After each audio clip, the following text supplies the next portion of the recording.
wanaagada qarsoon waxa laga yaabaa in la yaabto oo wanaag qarsoon jiro waxa jira wanaag qarsoon waxa kamid ah wanaagada qarsoon in qof wax ku soo socday qasdi ay ku dhici lahaayeen dhaawici lahaa qofkaas inaa wax iska celisid oo ka qabatid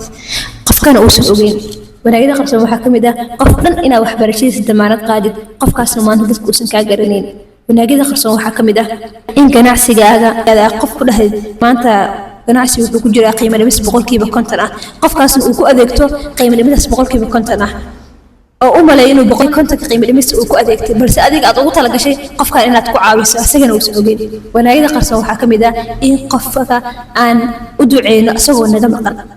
wanaagada qarsoon waxa kamid ah marka aan saaranahay gawaariga dadweynaha waxa jiro gaari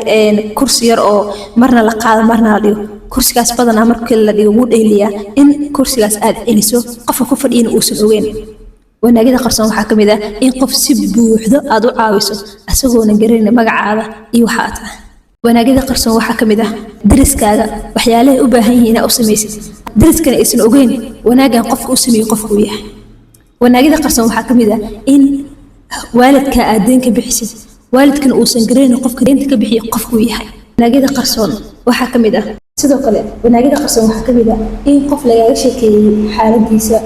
qofkaas intaad la ilmayso aad jeclaan lahayd dhaqaalaha qofkaas inaad ka tid balse aad maanta awoodin waxa kamid ah qof walaalka ama isku dhow yihiin oo aad ku aragto dabeecado qalabsan ee aadan jeclaysan in aad ka fakarto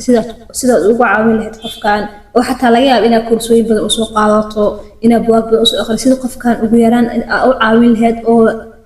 dhaqanka aan nacabaysatay bulshaduna aysan ku fiicnin aad uga bedeli lahayd oo weliba qofkaas uusan ogeyn inaad juhdigaas aad ku bixisay sida aad dabeecadiisa aad uga bedesho ama aad uga caawiso kamid ah in qof walaalka ay ka maqan sharaftiisa aad ilaaliso ee aad difaacdo xataa waxa laga yaabaa qofkaas inaad aqoon buuxdo lahayn ama asagu uusan ku aqoon adiga un bas aad taqaanid